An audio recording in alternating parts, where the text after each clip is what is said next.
ni yankuma aw bisimila an ka émission mandi kɛnɛ kan n'o ye Star Show ye Mali kunnafoni TV sanfɛ min dabɔlen b'o rappeur denmisɛnninw kama minnu dɔnna ani minnu ma dɔn an m'olu de wele an ka nin plateau in sanfɛ mɔgɔ min b'an bolo bi mɔgɔ dogolen tɛ réseaux sociaux sanfɛ ni ale tɔgɔ fɔ ka ban bɛɛ b'ale dɔn donc an bɛna ale de wele an ka nin plateau in sanfɛ donc nous allons accueillir Sopɛlu sur ce plateau. This is the Gangsta Rasta Daddy Boy King of Sopɛlu. Oh ouais, bi anglophone de bien bi.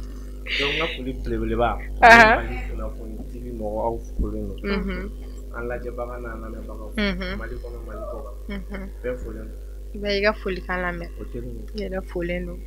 Ok, d'accord. Sopɛ, Yes. ça va? Ça va. D'accord. Sopɛ, an bɛ fɛ k'a dɔn Sopɛ yɛrɛ tɔgɔ n'a jamu. Sopɛ tɔgɔ yɛrɛ. Zumana Marcel Kulibali. D'accord. AKA Sopɛlu. Donc Zumana Marcel Kulibali o de ye Sopɛ. D'accord. Ok. D'accord, Sopɛ n'a ma kɛ baasi ye an bɛna ɲininkaliw tɛngu i la. An b'a mɛn ko Sopɛ yɛrɛ sɔrɔla cogo di Sopɛlu? Sopɛ pas. Vous venez histoire à part. Sopɛ sɔrɔla. J'avais un grand frère du nom de Yanika. An ka denmisɛnninya kɔnɔna la. Ale tun bɛ an jateminɛ chaque fois n'a bɛ fɛ an ɲininka examen weekend dɔ bɛ yen sisan n'a tɛmɛna na sisan an b'an ka baw la sisan a bɛ na ko cɛ Sopɛni b'i kɛrɛfɛ cɛ kun bɛ Sopɛni kɛrɛfɛ donc à chaque fois jusqu'à ce que n'an ye ɲɔgɔn ye a bɛ na n ma a b'a fɔ cɛ n ka cɛ Sopɛn a bɛ cogo di Sopɛn a bɛ cogo di fo bɛɛ y'a ta n ko Sopɛn bon lui nana vers 2011 o y'a sɔrɔ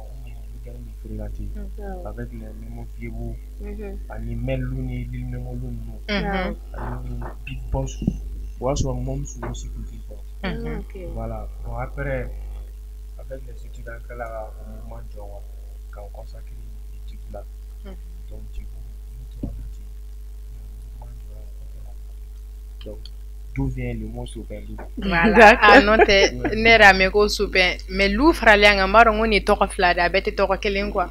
Un choix? Ah oui. Sopɛ, an bɛ fɛ k'a dɔn e donna arabu kɔnɔna na cogo di? Ne donna arabu kɔnɔna la kanu parce que ne yɛrɛ ka objectif yɛrɛ tun ye min ye o ye kalan nin ka ne to ne tun ye banni to mais ne tun ka fɛn yɛrɛ kalan yɛrɛ ne bɛ tɔw to kulonkɛ ni fɛnw na ka kulonkɛ ba k'u fɛ mais min tɛ ne t'a mission ta ka diɲɛnɛw ni fɛnw min mais ne de bɛ bɔ ka taa ɲɛgɛn yala ye ne tɔgɔ duba ne bɛ ka passer sen fɛ k'a dirige parce que ne hakili bɛ fɛn dɔ la mais o kɔnɔna la musique de fɛnɛ kun ka di ne ye trop memo ni Ketukafiri mɔgɔw yɛrɛ de na inspiré trop ne yɛrɛ tun bɛ dɔnkilidala kun bɛ memo an b'a kɛ freestyle lycée la fɛnw na donc après cela n nana kɛ ne sen to studio kɔnɔ n ye fɛn ɲini kɛ dɔrɔn comme an bɛ base kɔnɔna la a ye base bɛɛ minɛ ne ko pour mettre dɔnkili la ne dɔnkili la dɔrɔn garanfɛnw ni teriw bɛɛ ye soutenir o bɛɛ la n ma musique ta ce la bon après lycée après n tilalen dɔrɔn na n suis lancé ka na consacrer musique la yɛrɛ sinon a kun ka di n ye sans plaisir dɔrɔn de kɔnɔ maintenant an y'a ta k'a kɛ a kɛra boloba ye bolo donc sisan n'i y'a faamu i ye étude jɔ pewu o kɔrɔ ka jan o kɔrɔ ka dun n'i ye étude ban pewu après n sɔrɔla ka continuer donc i continue ka kalan kɛ kalan kɔfɛ i continue k'i ka musique fana kɛ d'accord ok y'a faamuya ok Sopɛn y'a faamuya la Sopɛn kanubaga minnu sigilen don waati na a y'a faamuya a tɔgɔ a ka Sopɛnlu nana cogo min a bɛɛ ye caman faamuya o la Sopɛn e yɛrɛ b'i ka dɔnkili idée e b'a ta yɔrɔ jumɛn? an bɛ musique idée ta an kɛrɛfɛ dɔrɔn san sigilen filɛ ne ye entrée minɛ sisan ka dɔrɔn sisan ne ko ne ka dɔnkili la ne bɛ se ka texte kelen bɔ kan sisan an kɛrɛfɛ i b'a ta kɛrɛfɛ la dɔrɔn n'i y'a ɲini yɔrɔ jan i tɛ yan d'accord se ka musique t'an kɔrɔ an b'a ta société kɔnɔna la i bɛ mun ye i b'o de fɔ wa voilà mais i t'a sɛbɛn foyi u b'a fɔ cogo min na parce que an nana sɔrɔ mɔgɔw bɛ dɔnkilida dɔnkilida bɛ dépend un bon artiste i mana inspiré cogo o cogo souvent i kan ka texte sɛbɛn donc souvent i b'a sɛbɛn mais idée bɛ na i kunkolo la c'est vrai i bɛ se ka inspiré k'a kɛ ten direct mais souvent an b'a sɛbɛn fɛnɛ ça m'inspire énormément. D'accord. Ouais.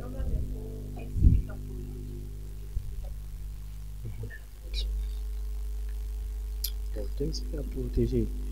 Ni rien n'est dans les James. Mais moi, je ne sais pas ciao. Fan bɛɛ fɛ n'i bɛ taa yɔrɔ ni réseau ko James bɛ yen bon ni tɛ se ka fɛn fɔ o la ni minnu m'an dɔn ka kɔrɔ i bɛ à bas âge olu tɛ ɲininkali kɛ voilà mais pour que ka mɔgɔ bɔ fili la James c'est mon frère voilà.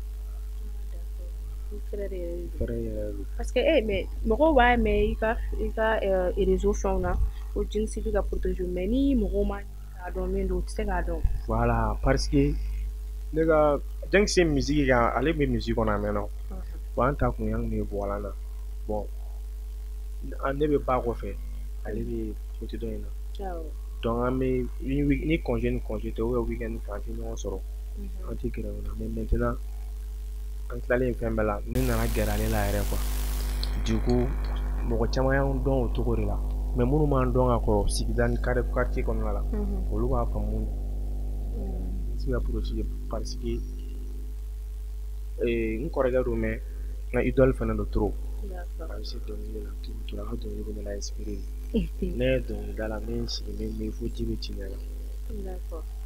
Mais e ka dɔnkilida nin kɔnɔna na James bɛ idée dɔ di e ma.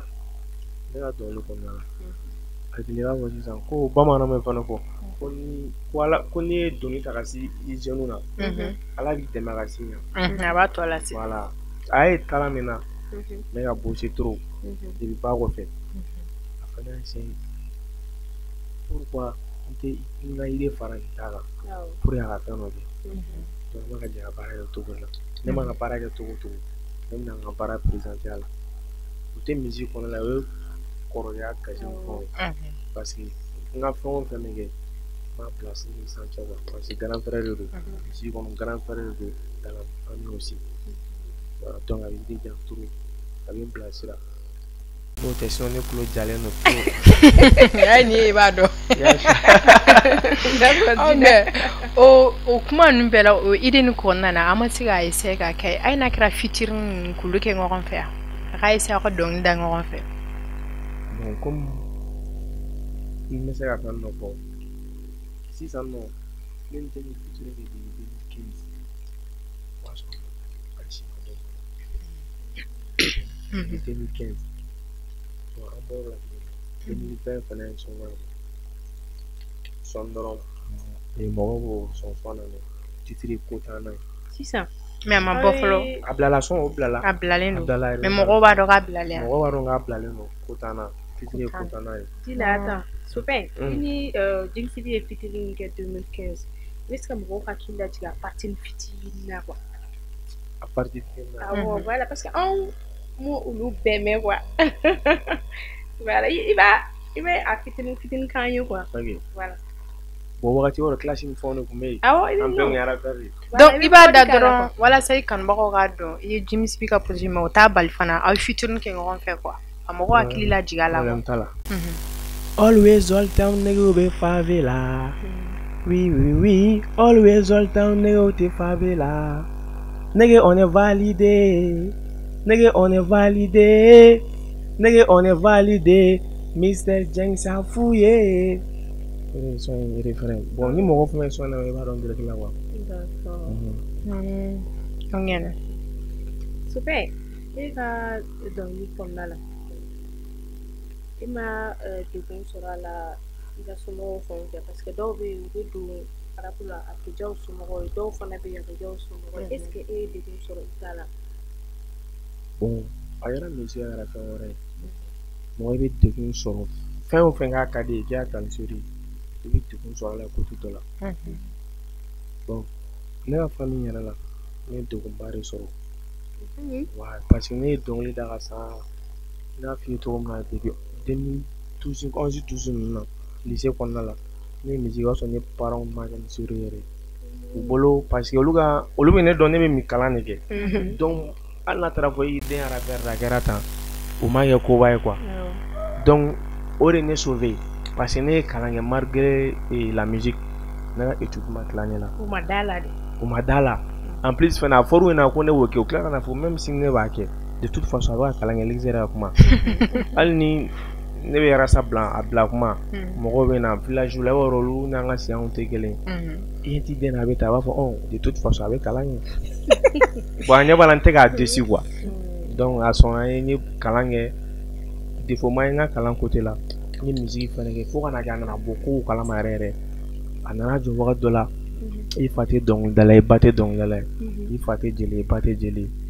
jeli tɛ an ka kabila la mun b'i bila dɔnkilida la mais n ye n bila n y'a kuma kun famille bɛɛ n tan fo ka na se famille bɛɛ la mais après o ɲɛ b'a la n tulo jalen don n y'a f'i ye cogo min na n bɛ k'a kɛ bɛɛ tilala ka na ye ka u dɛn ka n suivi kɛrɛfɛ quoi de près de loin par finance fleur na sa ma fa alhamdoulilah u bɛɛ tilala ka n encourager en même temps bɛɛ bɛ ka n soutenir a kɔnɔna la donc fɛn in tɛ se ka bila bilen a donna joli la ka ban a bɛ joli la a mɛnna o tun t'a dɔn ko n bɛ ten de yanni i k'a dɔn i bɛ sɛgɛn mais n'i y'a dɔn ka bɔ y'a bannen mais Supɛli i ye kabi i ka dɔnkilida daminɛ est-ce que i ye dɛmɛbaga sɔrɔ mɔgɔ minnu b'i dɛmɛ k'i lase ka avancer ka taa sanfɛ quoi i ye dɛmɛbagaw sɔrɔ dɛmɛbaga baden parce que dɛmɛbaga ka ca dɔw bɛ se k'i dɛmɛ moralement o ye dɛmɛbaga belebeleba de hali n'i y'a sɔrɔ diɲɛ fɛn bɛɛ bɛ ka k'i ye ni dɔ bɛ ka sɔrɔ k'i la démoraliser i tɛ se ka courage sɔrɔ i décourager i ka baara ni fɛnw bɛɛ la mais dɔ ka sɔrɔ a conseil d'i ma nin bɛɛ kun i k'a bɛɛ mɛn i ka baara kɛ o ka di n'a bɛɛ o mɔgɔ baden b'a ɲɛ sɔrɔ mɔgɔ sɔrɔla fɛnɛ o min dɛmɛ production ani distribution fanfɛla la o fɛnɛ dɛmɛbaga ba de ka tila ka fara n yɛrɛ kɔrɔkɛ kan ale yɛrɛ t'a bɛɛ ale ta ti se ka fɔ ka ban yɛrɛ mais i ka dɔnkili kɔnɔna la clip dɔw b'i bolo yan i ye clip caman kɛ dɔnkili caman bɔlen b'i bolo yan dɔnkili baden minnu bilala o dɔnkili baden fɛnɛ bɛ minnu ma bila clip fɛnɛ bɛ dɔw bilala o clip baden de fɛnɛ bɛna tuguni comme cette année n kan ka EP kura dɔ bila voilà clip baden b'a kɔnɔna la featuring fɛnɛ b'a kɔnɔna la sɔn dɔrɔn donc sɔn dɔrɔn a b'a fɛ po 25 ta DK 25 baara dɛ san kura hɛrɛ kura dɔnkili kura y'a choix Madina b'a kɔnɔ ko bɛ ok super faamuyara mais i bɛ taa sɔrɔ dɔw bɛ yen nɔ n'u ye dɔnkilida daminɛ u bɛ taa village la ka taa maakɔrɔw fɛ k'u sigi ka hakilina dɔw ɲini maakɔrɔw fɛ n t'a dɔn i ka dɔnkilida kɔnɔna na domaine kɔnɔna n'a sɔrɔ i bɛ ka taa village la ka taa ɲɛɲininiw kɛ quoi bon n y'a f'i ye cogo min na an bɛɛ daminɛ plaisir de mɔgɔ ma ne ka ko kɛ sɛbɛ o yɔrɔ olu wulila ka maakɔrɔw sɛgɛrɛ de bon ne bɛ se k'a fɔ ne ka misiri ne ka courage ani ne ye n banbali min kɛ o ye maakɔrɔw bila k'u intéresser ne ka vie la donc fo ka n'a kɛ sisan maakɔrɔw bɛɛ bɛ ka ne suit donc maakɔrɔ min bɛ dɛmɛ kɛ ni conseil o b'i dɛmɛ conseil kɔnɔna la mɔgɔ min bɛ dɛmɛ ni fɛn wɛrɛ o b'i dɛmɛ n'o fɛnɛ ye mais fo ka taga maakɔrɔw kɛrɛfɛ ka kɛ tan domaine man di maakɔrɔw ye parce que u b'a bolo an ye kalakɔlɔkaw de mais n'u y'an ka musique lamɛn ou n'u bɛ k'an suit de sisan u bɛ sɔrɔ k'a fɔ ko non nin avenir bɛ nin na courage bɛ nin na nin bɛ tan u bɛ obligé u b'i dɛmɛ u yɛrɛ seko tɛ an ta kɛra o cogo bon ne ka maakɔrɔw ne mɔkɛ an ye élément kelenw don ani mamusow o de hali ne taara village la o kelen don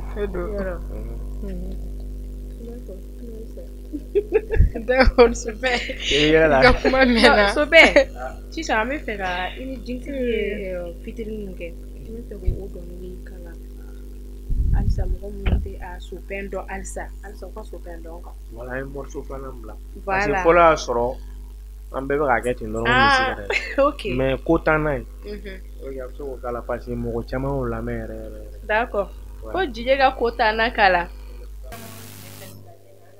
tɛ sanumanba ye ko t'anw yɛrɛ la yan dɛ anw bɛɛ pilenba de bɛ yan u bɛ se ka ɲi plateau kan u b'a fɔ k'an bɛ ka nin kɛ ka sɔrɔ man y'a la u ma mɛn an da u ma mɛn mɔgɔ wɛrɛ da kan an ye dɔrɔn ka baga ma donc ni m'o fɛnɛ kan trop D'accord. Dɔnkili ko dɔnkili kɔrɔ de bɛ kuma wa? Yeah. Kɔrɔ b'a kɔnɔ. D'accord. Ida, an tɛ kuma super nka actualité kan. Actualité. Actualité jumɛn de b'i bolo nin wagati ninnu na? Et puis kura bila. Et puis kura ala Ne yɛrɛ ni kura ni a titre elle me l'avait dit. N y'a dédié n ba de la wa.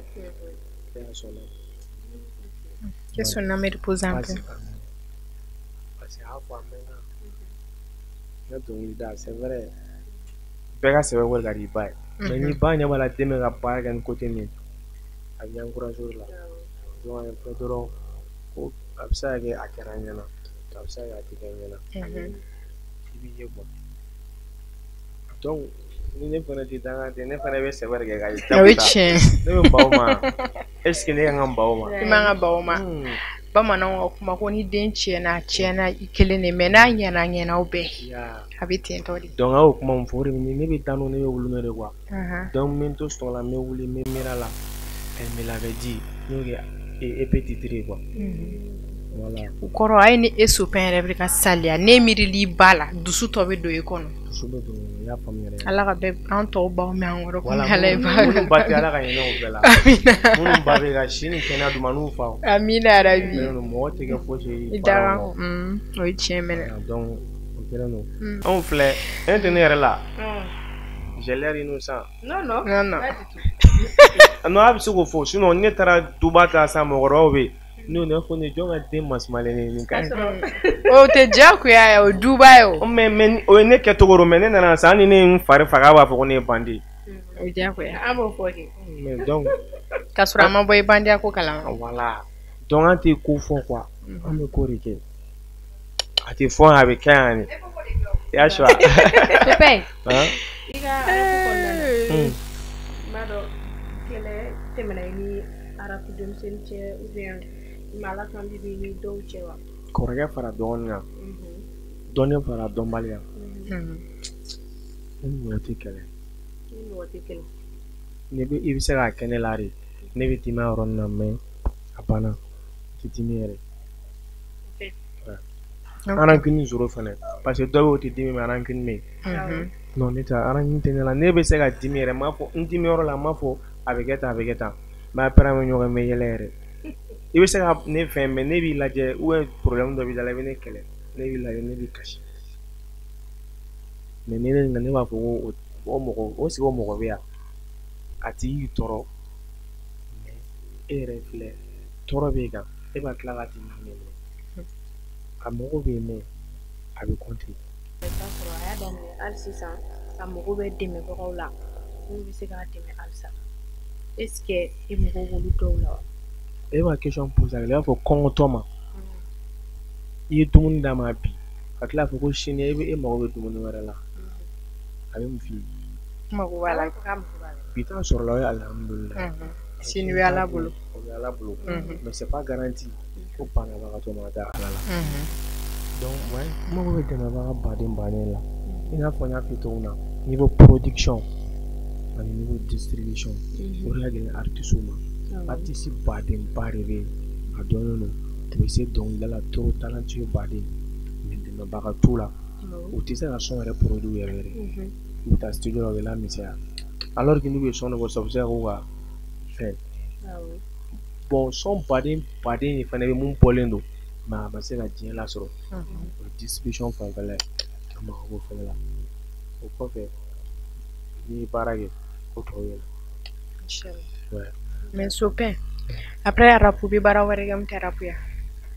Bon un jeune diplômé sans emploi paye par des rap. Y'a choix. Mais o kɛlen don dɔrɔn an kunkolo la sisan musique de b'an kunkolo la musique kɔnɔna la i bɛ relation sɔrɔ i bɛ fɛn caman sɔrɔ. Bon pourquoi pas n'i y'o relation sɔrɔ i t'o kɛ yan. A kɛ i b'a fɔ sisan un soldat a mana tila ka baara la retraite de don. Il faut préparer sa retraite. Bon an bɛ musique kɔnɔ c'est un bout de temps mais diɲɛlatigɛ kɔnɔna fana la musique tɛ laban an bɛ musique kɛ c'est vrai mais n'a ta ka tiɲɛ yɛrɛ fɔ ɲɔgɔn ye musique kɔnɔna la i tɛ se ka kɛ musique la k'i ka tɔgɔ sɔrɔ k'i tɛ se ka fɛn k'i yɛrɛ o Exactly. donc n'o ye o kɛra i tila ka bila ten soit i ye kulonkɛ kɛ soit mɔgɔw y'u kulonkɛ la o fila de don mais e bɛ sɛbɛ la mɔgɔw y'i ka ko ta ni sɛbɛ i ka baara kɛ musique kɔnɔna la i bɛ projet ba sɔrɔ i bɛ relation ba sɔrɔ i bɛ projet ba minɛ donc objectif bɛ yen ambition min b'a kɔnɔ avenir b'a kɔnɔ donc après musique kɔnɔna la an bɛ baara wɛrɛ kɛ baara baden ɲɛ an bɛ kun fɛnɛ ye awɔ mais o kɛlen don slow motion ko bɛɛ tɛ se ka fɔ Donc, bɛɛ tɛ se ka fɔ dɔw bɛ to dugu la d'accord an ɲɛ b'a la nin wagati min na i bɛna EP min na bɔ sisan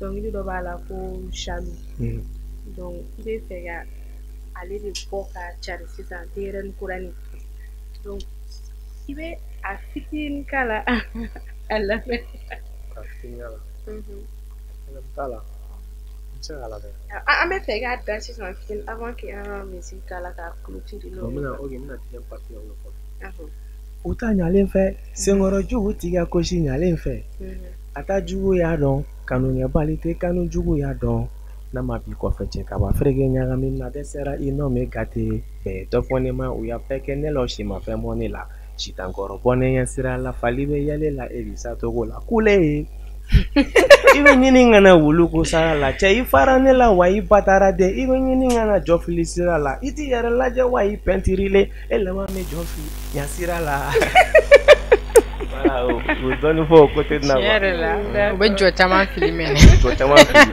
mais u bɛ jɛgɛw de minɛ u t'anw minɛ ko mɔgɔninfin jɛgɛw tɛ minɛ ji kɔnɔ jɛgɛw de bɛ minɛ Sopɛ mun yɛrɛ de man di Sopɛlu yɛrɛ ye hadamadenya taabolo la ani rap kɔnɔna na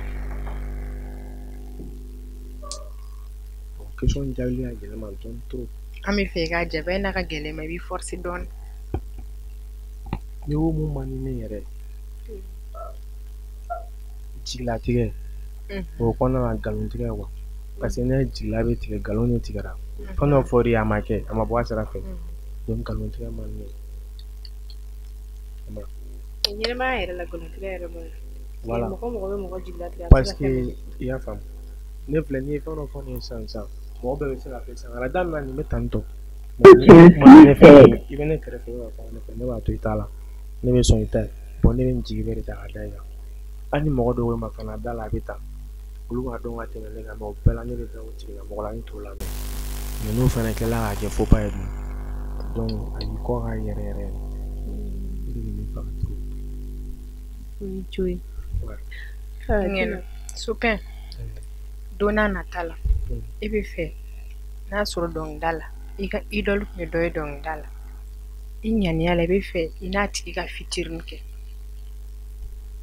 bon ne ka idole tun ye mɔgɔ min n'o fɔ Mali la yan o ye ne kɔrɔkɛ de parce que ale ka musique de bɛ dusu don ne kɔnɔ a ka musique bɛ ne la inspiré trop wa ale de courage don ne la ale yɛrɛ ko courage tɛ tantan fɛn na ka tɛmɛ ne kan mais ne yɛrɛ ɲɛ b'a la a ka kuma a y'a da sago de fɔ parce que ne bɛ n da musique dɔ bɛ yen ne bɛ fɛ k'a préparer ni sunɔgɔ min na ne bɛ n da ka sunɔgɔ mais ni ne b'ale kɛrɛfɛ hali n'o bɛ kile ka sunɔgɔ Sopɛ i ɲɛ yɛlɛ fo ka dugu jɛ fo 10h 11h walayi wa a tɛ taa da tant que ne bɛ n ɲɛ la ou bien ne ka instrument dɔ k'a la dɔrɔn a b'a to fɛn fɛn yɛrɛ a bɛna se a bɛ dɔnkili la ne nɔfɛ o t'a dan yan courage t'ale la ka tɛmɛ ne kan ne bɛ n to dɔnkilida la ne bɛ fɛn dɔ fɔ u b'a fɔ jɔn ka nin fɔ ka fara kan a b'o fɔ ka fara kan ne fɔ nin ka di dɛ ne fana bɛ fɛn dɔ fɔ a fana fɔ ko nin y'a dan ye fo 10h 11h ne bɛ sɔrɔ ka segin so donc ale de nana idole yan bon ne fɛ ka i y'a fɔ cogo min na ne fɛ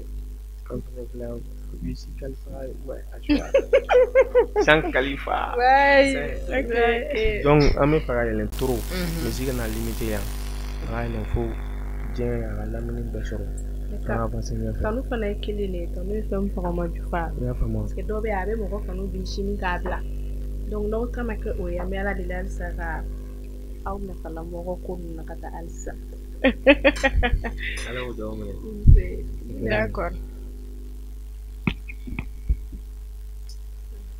ɲɛna o diyara n ye Sopɛ yɛrɛ i furulen don ne y'a f'i ye cogo min na ko jeune diplômé sans emploi y'a fait de quoi super pour les deux.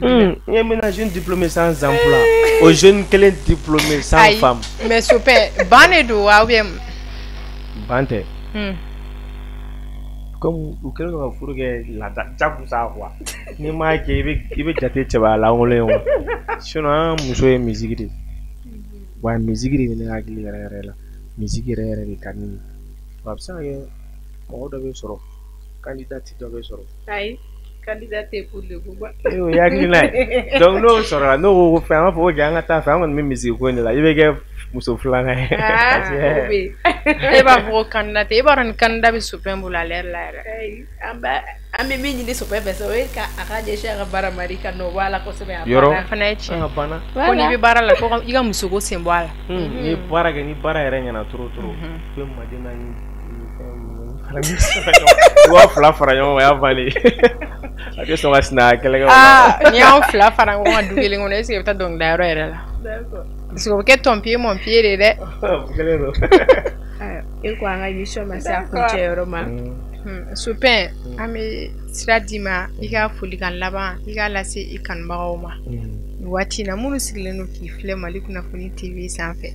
N'o ye anw yɛrɛ ka Sarsho dumanba in anw bɛ invité duman damaw dɔrɔn de wele an ka plateau in sanfɛ. Anw sholen de cogo min anw yɛrɛ ka invité sholen de tɛ. N bɛ foli kan laban lase kanubagaw ma. Émission Sarsho sur Maliku na funi TV. Lajɛbagaw n'a kanubagaw parce que dɔw bɛ fana u t'a kanu. Mais u bɛ se ka lajɛbagaw fɛ u tɛ se ka tila k'a kanu tuguni. Donc bɛɛ lajɛlen folilen don u ka lamɛnni n'u ka lajɛli la. An ka foli belebeleba b'aw ye. Wa an b'aw encourager halisa a ka continuer a ka an suivre toujours an ka taa fɛ.